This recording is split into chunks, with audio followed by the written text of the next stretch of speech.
बेटी किसकी है? अंजू अपने बेटे आशीष की शादी के लिए लड़की ढूंढने में लगी रहती है। एक रोज अंजू शालू के घर आशीष का रिश्ता लेकर जाती है। बहन जी, आपकी बेटी हमारे घर में राज करेगी। मुझे तो बस एक ही बेटा है। एक बेटी है जो कि शादी करके चली जाएगी। जो रहेगा शालू का ही रहेगा।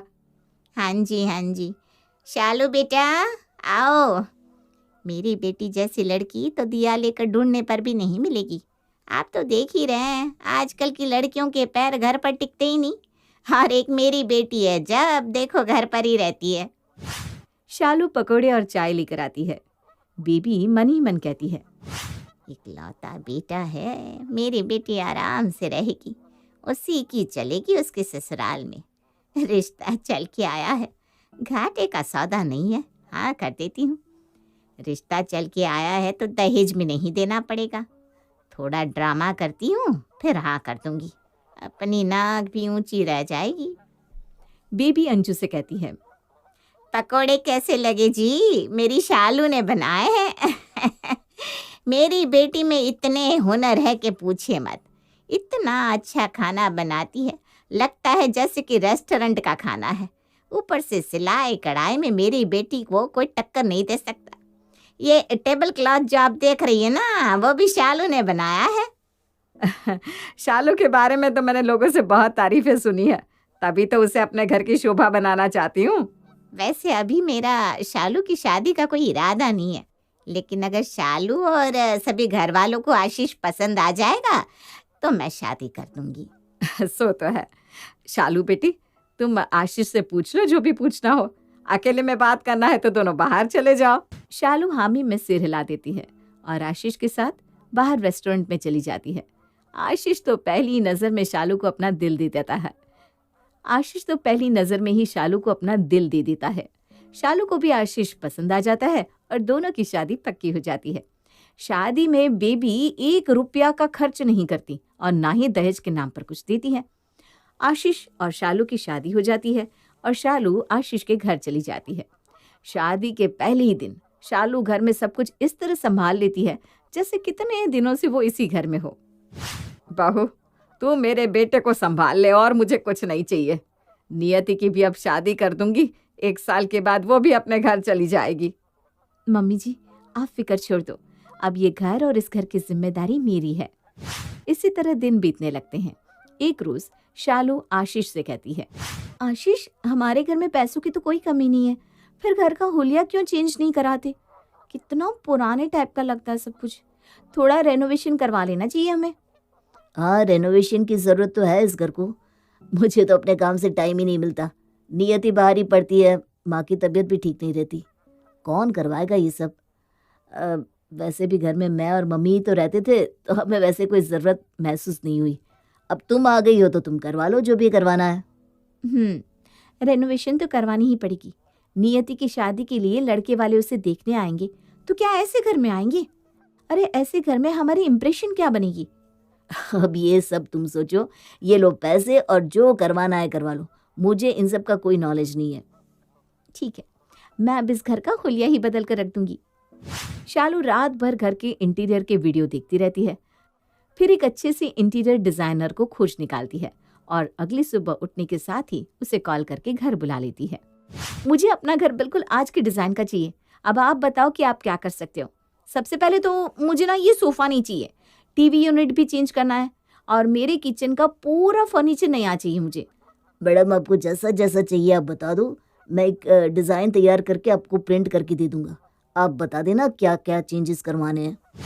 डिज़ाइनर शालू की सारी बातें सुनता है और उस हिसाब से घर के डिज़ाइन करके अगले दिन शालू को दिखाता है। भैया, हॉल ऐसा मुझे चाहिए जिसे देखकर 4 लोग तारीफ करने पर मजबूर हो जाए। मुझे हॉल का रंग ग्रीन ही चाहिए और कमरे का रंग ब्लू। कुछ भी करके आपको इसी महीने में काम खत्म करके देना होगा। हो जाएगा मैडम, अब उसकी चिंता मत कीजिए। काम कैसे करना है वो मैं देख लूँगा। और घर का रेनोवेशन का काम शुरू हो जाता है। महीने भर बाद शालू का घर तैयार हो जाता है। घर ऐसे तैयार होता है कि आशीष और अंजू देखते ही रह जाते हैं। अंजू शालू से कहती है, बहू, तूने तो घर का नक्शा ही बदल दिया। लग ही नहीं रहा कि ये वही घर है। हाँ मम्मी जी, अब घर से ही नियति की शादी होगी, किसी होटल से नहीं। हाँ हाँ बिल्कुल, अब घर किसी होटल से कम नहीं दिख रहा है।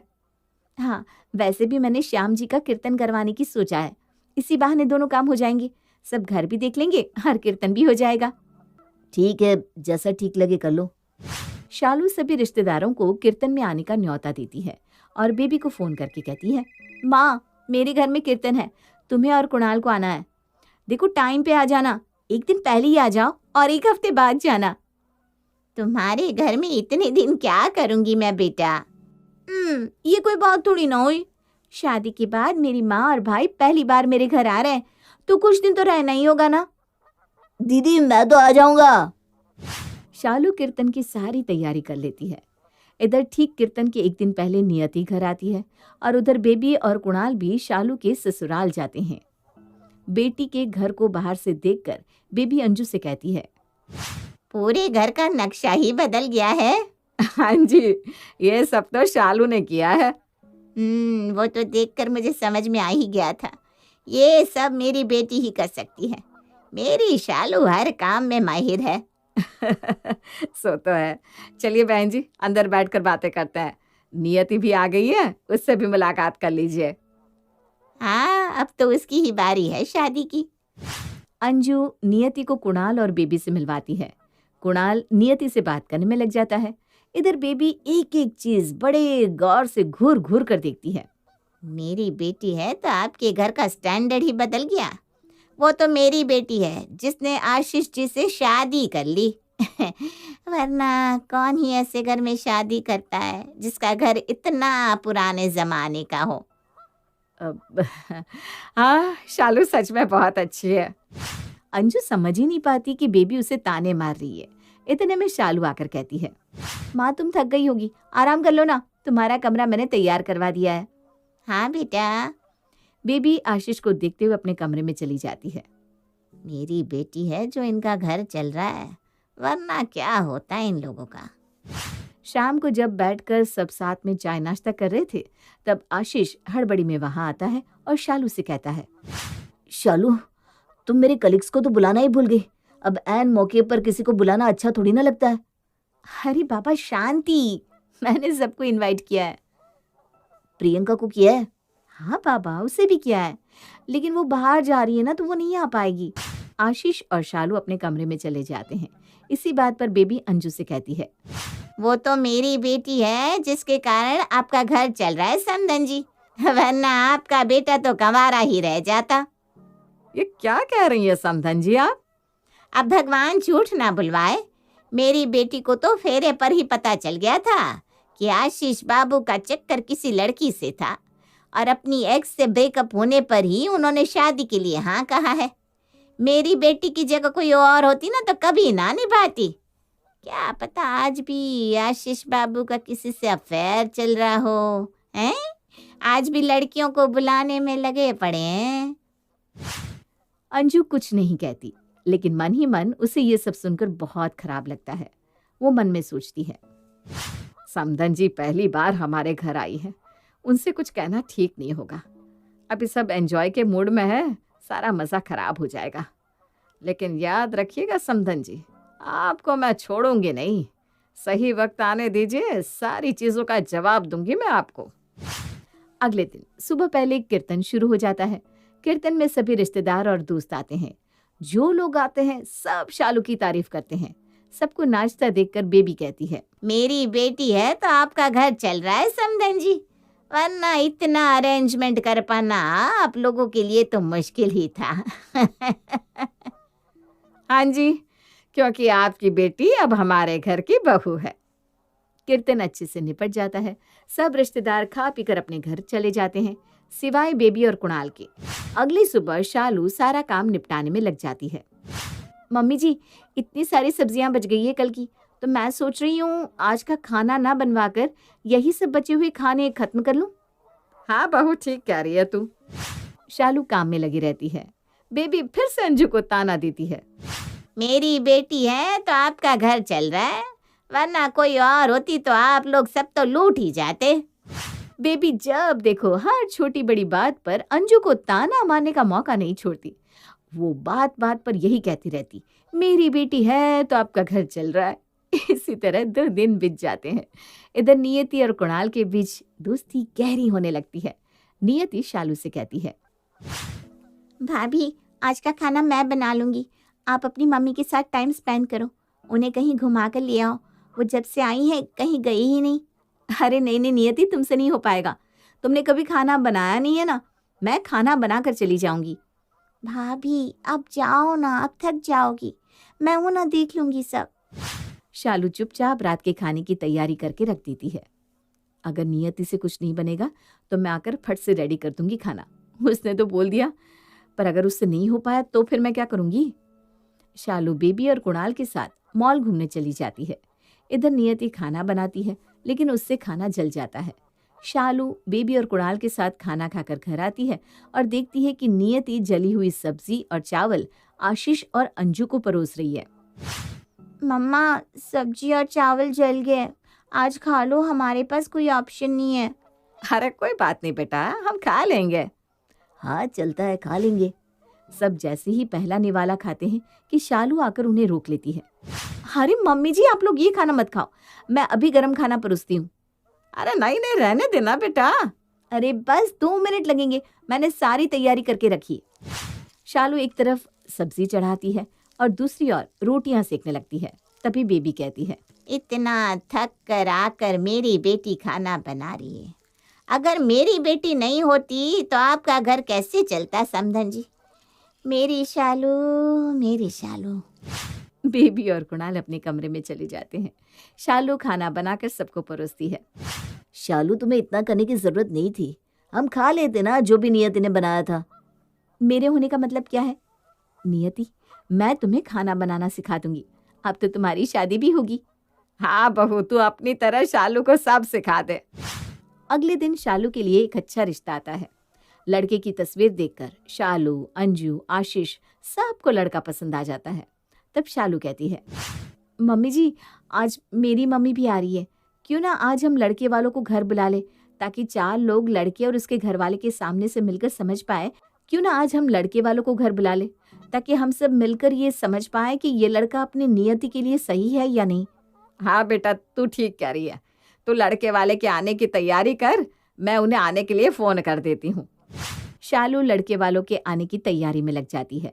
तब बेबी अंजू से कहती है, समधन जी, मेरी बेटी ना होती तो आपका घर कैसे चलता, आपकी नियति की शादी भी नहीं हो पाती, और कोई और मेरी बेटी की जगह होती ना तो नियति बिटिया की शादी किसी गलत घर में करवा देती।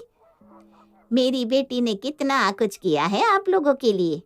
जैसे ही नियति को पता चलता है कि उसे लड़के वाले देखने आ रहे हैं, तो वो उसी वक्त सबके सामने कहती है, भैया मैं किसी और से शादी नहीं करूँगी, क्योंकि मैं कुणाल को पसंद करती हूँ और उसी से शादी करूँगी। नियति के मुंह से ये सुनकर सब कुणाल की ओर देखने लगते हैं। तब कुणाल भी सारी हिम्मत जुटाकर शालू का हाथ पकड़कर कहता है, दीदी मैं नियति से बहुत प्यार करता हूँ और उसी से शादी करूँगा, वो मुझे नहीं मिली तो मैं मर जाऊँगा दीदी। अरे ये सब क्या बोल रहे हो? ऐसा नहीं हो सकता, जिस घर में मैंने बेटी दी है उस घर की बेटी को मैं अपनी बहू नहीं बना सकती। मम्मी अगर तुमने नियति को स्वीकार नहीं किया तो मैं सब कुछ छोड़कर चला जाऊंगा, नियति ही मेरी पत्नी बनेगी। नहीं नहीं मेरा बच्चा, तो ऐसा मत बोल। ठीक है, तू जिससे कहेगा मैं उससे तेरी शादी करवा दूंगी। बेबी अंजू से कहती है, समधन जी, मैं आपकी बेटी का हाथ अपने बेटे के लिए मांगती हूँ। मुझे इस रिश्ते से कोई आपत्ति नहीं है। कुणाल और नियति की शादी बड़े ही धूमधाम से हो जाती है। शादी की सारी तैयारी शालू खुद करती है। नियति बहू बनकर बेबी के घर चली जाती है। कुणाल बेबी से कहता है, मम्मी तुम अब सारी जिम्मेदारी नियति को दे दो, वो सब कुछ अच्छे से संभाल लेगी। तुम्हारी उम्र हो गई है, तुम आराम करो। दीदी की सास ने भी तो सब कुछ दीदी पर छोड़ दिया है ना। बेबी को अंदर ही अंदर गुस्सा आने लगता है। वो मन ही मन सोचती है, मेरी हुकूमत छीनना चाहती है बहू, लेकिन मेरे पास कोई उपाय भी तो नहीं घर की चाबी नियति को देने के अलावा। बेबी नियति को घर की जिम्मेदारी और चाबियां सौंप देती है। ले बहू, अब संभाल तू ही। मम्मी जी, मैं आपको मायूस होने का मौका नहीं दूंगी। शालू भाभी की तरह मैं सब कुछ अच्छे से संभाल लूंगी। आज तेरी पहली रसोई है बहू, खाना बनाकर भगवान को भोग लगा देना। नियति नाश्ता बनाकर भगवान को भोग लगा देती है और बेबी कुणाल को खाना परोसती है। खाना खाकर कुणाल कहता है, वाह नियति, तुमने तो दीदी की तरह ही खाना बनाया है। मन खुश हो गया। मम्मी, अब तो तुम्हें यकीन हो गया है ना कि नियति सब कुछ संभाल लेगी।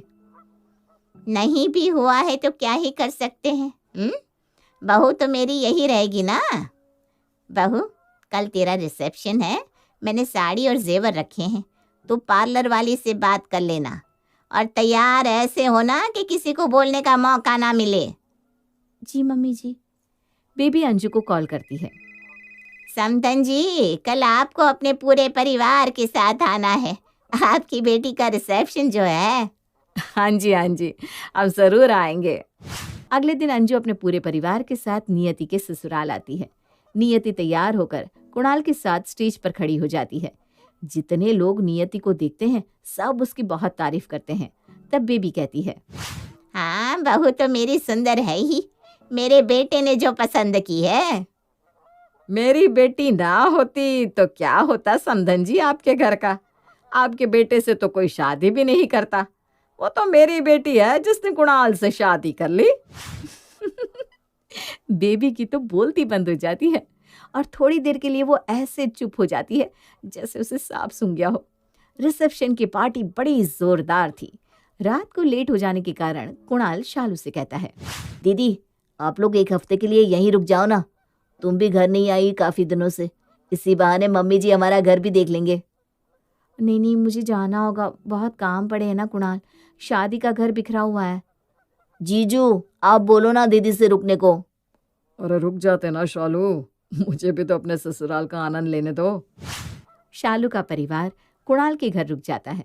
अगली सुबह नियति एक जिम्मेदार बहू की तरह सबके लिए नाश्ता बनाती है और सबको परोसती है। बेबी मीठा खाने लगती है। तब नियति उसे टोकते हुए कहती है, मम्मी जी, आपको शुगर है, मीठा खाना मना है। कल रात में भी आप दवाई लेना भूल गई थी ना। खाना खाने के बाद मैं आपको दवाई दे दूंगी। अब इतने मीठे से कुछ नहीं होगा बहू। नियति बेबी की प्लेट से मीठा निकाल कर रसोई में चली जाती है। तब अंजू कहती है, समधन जी, मेरी बेटी है तो आपका घर चल रहा है, वरना पता नहीं क्या होता है इस घर का। अंजू भी अब हर बात पर बेबी को ताने देती रहती कि मेरी बेटी है तो आपका घर चल रहा है। शाम को नियति अपनी नई साड़ी निकाल कर बेबी को देते हुए कहती है, मम्मी जी, आप ये साड़ी पहनकर किटी में जाना। मेरी सास किसी से कम नहीं लगनी चाहिए। ठीक है बहू। मेरी बेटी है जो इस घर के लिए इतना सोचती है, वरना कोई और लड़की कभी भी इतना नहीं करते समधन जी। मुझे माफ कर दीजिए समधन जी, मैंने आपको बहुत ताने मारे। किसी की बेटी किसी की बहू भी होती है, मैं ये भूल गई थी। आज आपने मुझे एहसास दिलवा दिया कि एक औरत ही अपनी बेटी का घर बर्बाद करती है और अपनी बहू से अपने घर को संभालने की उम्मीद करती है। अब ऐसा नहीं होगा। अंजू बेबी के कंधे पर हाथ रखकर कहती है, मैं तो मजाक कर रही थी समधन जी, लेकिन आप अपनी गलती समझ गई, ये अच्छी बात है। अब ये समधन का रिश्ता छोड़कर हम बहन का रिश्ता निभाए तो इसमें कोई बुराई नहीं है। हाँ जी बिल्कुल। अब बेबी अंजू को अपनी बहन की तरह मानने लगती है और हर छोटी बड़ी बात पर उससे सलाह मशवरा लेने लगती है।